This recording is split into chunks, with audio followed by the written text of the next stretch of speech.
What's up and welcome back to episode 74 Pro Pels Talk presented by Liquid Death and Hornitos Tequila, part of the Boot Crew Media Network. Justin Napoli alongside Ross Tivino. Got a lot to talk about today. Devonte Graham, welcome to New Orleans. Garrett Tempo, welcome to New Orleans. Satoransky, I guess, welcome to New Orleans. Hopefully we move him. Maybe he's a backup point guard. I don't know. We will see. Let's just get into it, Ross. First off, lunchtime pod. I'm a fan of it. How are you? Fantastic. Good. Always exciting getting you hit that little lull right between even the end of the playoffs and this first day of free agency. I guess you have the draft, which is kind of a one night deal, but the first day of free agency is always just total madness. And excited to talk about. I mean, I think from what I can gather on Twitter, I think Pelicans fans had unrealistic expectations. Mm-hmm. But I don't think yesterday was all bad. So no, I want to get into it. So Devonte Graham right off the bat. So the first trade happened was Lonzo Ball signing trade. Coming back was Garrett Temple, Satoransky, and a second rounder for Lonzo Ball. There was a lot of back and forth on Pelicans Twitter of, well, where are we going now? A lot of free agents started falling, the Kyle Lowrys, the Chris Pauls. But then around 9:00 last night was reported Devonte Graham sent to the Pelicans in a sign trade with the Hornets. We give up a first round to the Hornets. We give up a first round lottery protected pick, and we signed Devonte Graham for 4 years, $47 million. Just right off the bat, Lonzo and Graham offensively, Ross, put up the same numbers. Like they're pretty close to each other. They're both in the 37th percentile in three-point shooting, catch and shoot. They're both in the 40+ percentages. They don't really attack the rim. They don't really get to the free throw line. Lonzo Ball 6'6", Devonte Graham 6'1". When Devonte Graham did start in 2019, he was 8th in the league at 7.5 assists, average 18 a night. He was really good for that Hornets team that didn't really have much playmaking ability like he will have in New Orleans with Brandon Ingram, Zion Williamson. Now, everybody seems to like the player Devonte Graham. Not everybody likes the giving up the pick. What are your thoughts with the Devonte Graham sign and trade? Yeah, so you kind of hit it there, right? I mean, I think just objectively looking at it, Devonte Graham, that is a very low risk, safe deal. Like there's basically no way for him, unless I guess he gets injured, to not perform to that deal, right? Because worst case, look, maybe he has to start for us for a little while, maybe he doesn't. But in either case, you're getting in my opinion, a quality NBA guard on the order of $12 million a year. Absolute worst case, you can move off that deal in a heartbeat. That is a tradable asset. Worst, at its worst. At best, he's a guy that provides shooting and spacing and possibly punch off the bench. There's a lot of things he can do. I'm perfectly fine with the deal. I think where people are frustrated, like you said, is that Griff sort of I think in some ways got taken advantage of. With giving up the first round pick. With giving up the first round pick. It's really no different, right, than what happened in the Lonzo deal.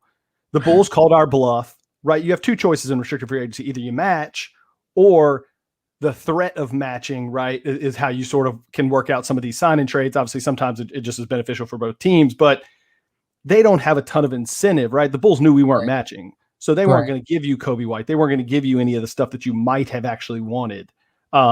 They kind of gave you the leftovers. That's fine. I feel like Charlotte flipped the script on us where they kind of called our, we nervously almost feels like, hey, we'll give you a first round pick to not match, right? And I mean, look, it's a market deal. Maybe they match it, maybe they don't. I don't know. But that's the only thing it felt like to me. But at the end of the day, you gave up something on the order of maybe the 15th pick to get Devonte Graham on, in my opinion, a market, maybe even a slightly below market deal.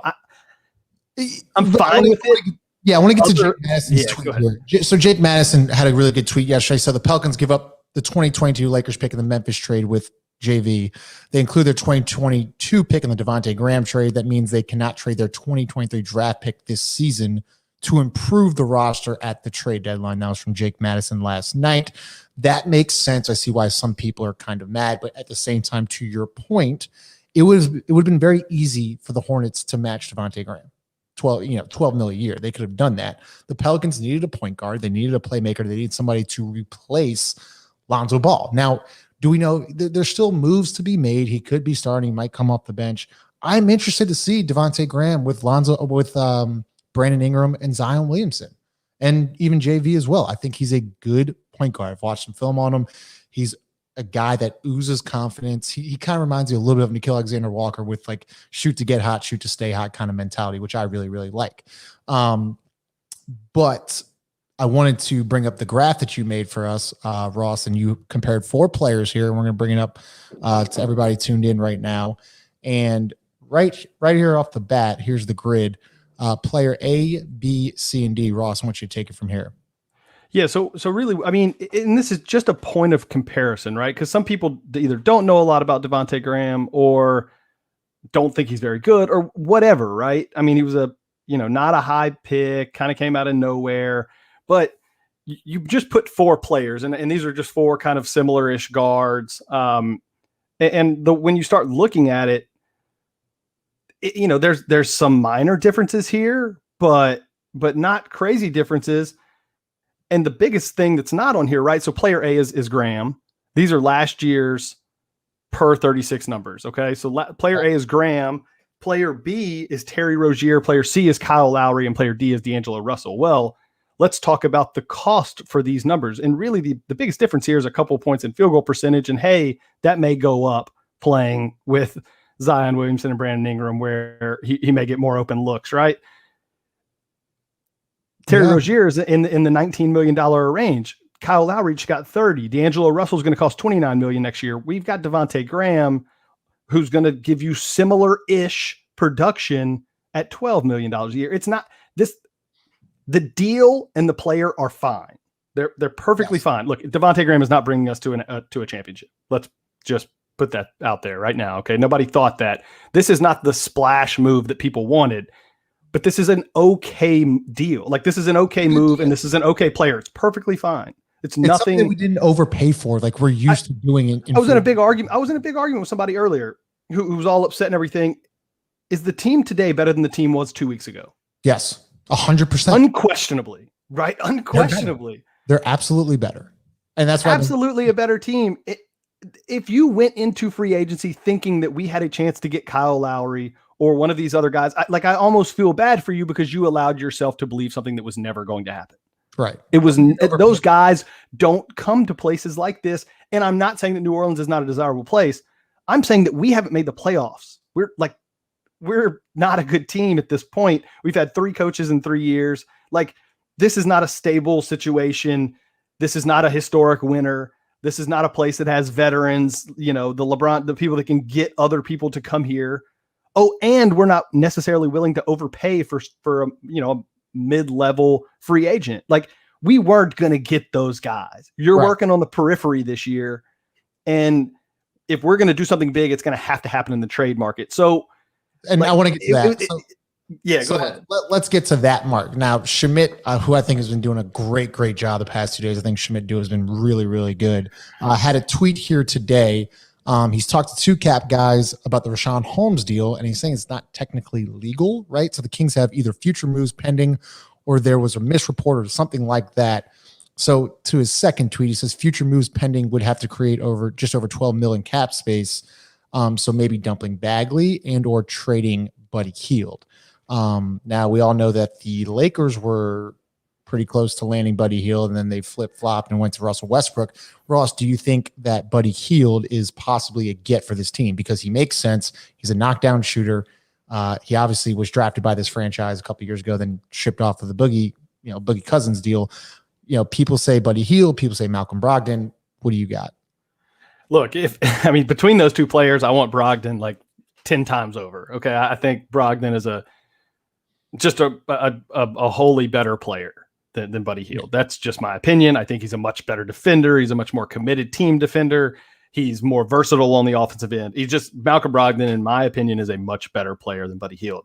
Having said that, Buddy Hield fits with what I think we've been looking for all offseason, in the sense that he can stretch the floor, he can stand out there, he can shoot, he can do some things that are useful for what we're looking for. Oh, and he's not going to cost $30 million. Okay. But at the same time, I'm a little bit, I don't love Buddy Hield's contract either, right? He's locked in for, it is declining. I think he's 22 next year. It looks like 20 and a half and then 18. So it's not an awful deal. It can be moved if needed. The question is, what does it take to get him? And and can it be done? Look, he unquestionably would be a solid player for us next year. But again, getting Buddy Hield does not take this team into a top 4, 5, 6 seed. It just doesn't happen. So I'm not I don't lose sleep if we don't get Buddy Hield. Let's just say that. Sure. And we talked about this earlier this morning, is that you still got Brandon Ingram, you still got Zion Williamson, and Nickeil Alexander-Walker. I think he has to play good this year. Nickeil Alexander-Walker is somebody that, we've been shown the workout videos and upcoming, I'm not rookie of the year, but he has to be a guy that is an important piece for this team moving forward. He's got to be a guy now. Drew Holiday's gone, Lonzo's gone. I feel like Nickeil Alexander-Walker, it is his time to shine. He shot around 33% this year or last year from 3-point line, but we all know he's a walking bucket, and also defensively, he's actually very good as well. So he's a guy I'm looking at to step up to kind of fill that void with Lonzo Ball gone, things like that, being a lead guard. And if you get a Buddy Hield, possibly, hopefully, a Malcolm Brogdon, something like that on the trade market, this team becomes fine. Now, me and you have gone back. This team's not going to win a championship this year, and I think that people have these big aspirations. They're just not. They're not ready. Well, and everybody wanted. Everybody thought the Lonzo thing was going to net you some bigger reward. It wasn't gonna. I think, to your point about Alexander Walker, and this is, in my opinion, even true for Kyra and Jackson Hayes, pending whatever happened with him in California. Those 3 guys are still so important for this year, and the rookie, right? Both of them are so important for this year, because to the extent that any of those guys can just take a step or even a leap forward, you now become a player in the trade market. How many times have we talked about, you want to get a James Harden type, you want to get a Bradley Beal, Anthony? Look at the trades, right? We have all these picks, and that's awesome. The Nets pick. You have to attach quality young players with potential to either make an all-star team or be impact players, right? Harden, there was a bunch of picks involved in that, but you had LeVert and you had Jared Allen. Jared Allen just got $100 million from the Cavs. Karis LeVert's a big piece. Anthony Davis, Brandon Ingram, Lonzo Ball, Josh Hart, Brandon Ingram, made an all-star team, got a max contract. If you can't attach something that could turn into something to a deal, you've got nothing. You're never going to get that third star that everybody wants here. So it is their development is still, look, Zion and BI and them getting better. That's in terms of winning games, that's the most important thing. In terms of getting that third piece, Kyra, Jackson Hayes all have to take another huge step forward. And Jackson Hayes and did last year. They took a step. Now we need the leap. And Kyra Lewis is going to have a summer league under his belt. I'm expecting Kyra Lewis to make a leap this year. But as we said, those 3 guys have to take a leap this year. They're huge for this team. So, and then moving forward here let's go to Lonzo Ball real quick. You get Garrett Temple, you get Satoransky, you get a second rounder. I mean, a lot of people wanted something more. I just don't think we already kind of hashed on that. I just didn't really think you could have gotten much more for Lonzo Ball. He's a good player, things like that. We got Devonte Graham. You get Garrett Temple, who's just a veteran leader. Satoransky, who knows, he might be sent the other way. We'll see. Quick thoughts on that. Yeah, I don't actually. I mean, I guess if to the extent that it helps you do something else, Satoransky's a fine player to me that can come in, handle the point. You just weren't going to get anything back. You had no leverage, right? And in doing these deals, leverage is everything. We had none, and we weren't going to match the Lonzo Ball deal. Having said that, if we move on from those players, great. It sounds like Temple's definitely here. Satoransky, it sounds like there's a little more, that's a more fluid situation. If he is here, though, he's a quality backup rotational player. He's a guy that plays, right? This is not a scrub. This is not an into the bench guy. This is a guy that can come in. I mean, I think for his career, he's probably averaged something on the order of 22, 23, 25 minutes a night for multiple teams. He's a guy that can come in and actually play. I mean, I think last year he shot over 50% for the Bulls, playing almost 25 minutes a night. Okay, so not a terrible player. You got something for nothing, right? The difference was he's leaving. Lonzo was gone. And look, if the Satoransky thing is, even if he's gone, then he helped you get something else. If he stays, he's only here 1 year, $10 million. It's right. Fine player. From Josh in his bag on YouTube, do we get Hart back? I'm not really sold on. I think Josh Hart's very replaceable. I think we have Najee Marshall. I'm not very necessarily. Yeah, I think the Garrett Temple thing kind of is Josh Hart's out the door. Yeah. So, do you think he's possible for a sign and trade opportunity for Josh Hart as well, or no? Is that a possibility? Do you think that Josh Hart could be lumped into something with a sign and trade? I think he definitely could be lumped into something. That Memphis deal is just getting so convoluted. I mean, there's a lot of things that could still be pushed into that. It just is. It's getting confusing, even for somebody that sort of follows this stuff every day like we do. I definitely think Hart is a candidate for a sign and trade. I don't know what that looks like, or to who, or to be honest with you, who we would even be targeting in that situation.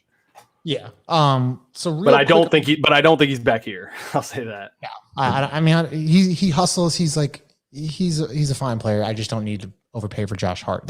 You have Najee Marshall waiting in the wings. Najee Marshall can easily fill that void. Heat and Lakers. The Heat make some splashes yesterday that I don't necessarily agree with. They're going to be good. I still don't think they're good enough to beat the Nets, but pay Lowry $90 million, pay Duncan $90 million, get PJ Tucker, and then they extend Jimmy Butler. And then the Lakers, Trevor Ariza, Ellington, Bazemore, and Dwight Howard. That's a mess. That Laker team is quickly turning into a mess. Well, look, it's kind of like the Cavs situation, right? Like LeBron is leaving. I have been probably as vocal of how not excited I was about having all of these picks and everything. I'm actually pretty excited about having these mid 2020s Laker picks now. LeBron is leaving that cupboard bare. LeBron, the player, one of the best of all time. LeBron, the GM, I literally wouldn't let him manage my daughter's 5-year-old AAU team. I mean, listen, the Lakers have a really big three, and we talked about it this morning, but if one of those guys go down, that team is not very good. And we all know LeBron and AD aren't going to play 82 games this year. Russell Westbrook's just a gamer. He's always going to play. But the Lakers moves are, they're making all these like veteran moves. They're kind of like Trevor Ariza is still I cannot believe Trevor Ariza is still. Yeah, I don't know. It's just a gross team. I mean, it really is for me. And they may win it all. Look, if they stay healthy, they are absolutely a candidate to win it all. Sure. But they are not setting themselves up. No. And granted, look, when you have LeBron James, you're not really worried about 2 years from now. You're worried about stacking up as many titles as you can. Right. So that team could look god awful in 3 years. That team, it could just be an absolute train wreck. So that's very good for the Pelicans moving forward. Last thing, so just Pelicans don't overpay for the first time in a while, right? So I felt like we overpaid for Steven Adams last year when we extended him. We've overpaid for Solomon Hill, Omer Asik, Alexa Ajinka. So the list goes on and on. This year, Griffin didn't. He clearly made it a point that he wasn't going to overpay for guys in kind of like a bleak market, Ross, right? So like, yes, I mean, we could have paid $33 million for Kyle Lowry. Does Kyle Lowry really make this team that much better? Like I pulled it up. And I'm not just saying this. Look, Kyle Lowry has some leadership capabilities. He's still a very solid player and everything, but he just isn't that great of an on-court player anymore. He's just a very good leader. He can run your offense. He can do a lot of really good things. He's a tough as hell guy. But that's it. $30 million for our team. Kyle Lowry doesn't make us a championship contender.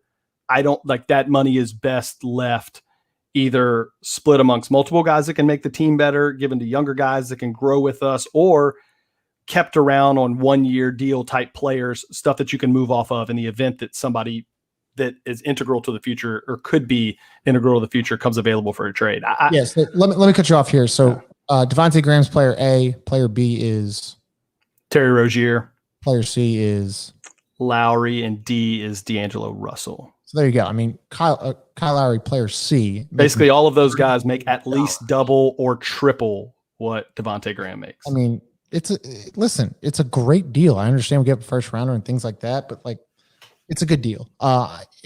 David Griffin, there's no way that he's done making moves. I don't know what's next. I think he's gonna have to be big in the trade market, but he's not done. So I know it's hard to be patient. It's hard to be a small market, and we want big splashes, but that's just not how small market teams win. And the last point I want to make, Ross, is we talked about it again this morning, the Phoenix Suns, right?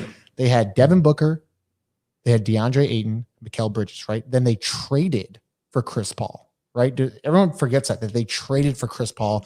They go off, they take the momentum from the bubble, they make a great run to the playoffs, get to the finals, then Chris Paul sees it, wants to stay there, try to win a championship before he retires. So you got to be creative being a small market team. You got to draft well. You have to trade well. I do think Devonte Graham's a good player. We're going to have to see how the rest of this roster looks here in the next couple of weeks. And I think we're going to start getting some answers very soon. But, thanks for joining us again. I love this little lunchtime little podcast. Stay tuned. You can follow us on Pro Pels Talk on Twitter or Instagram. That's Ross Tivino, Justin Napoli. Once again, this podcast is sponsored by Liquid Death Water. Yes, that is a water, not coffee and or energy drink. And also by Hornitos Tequila. So thanks for everybody who joined, and we will see y'all shortly.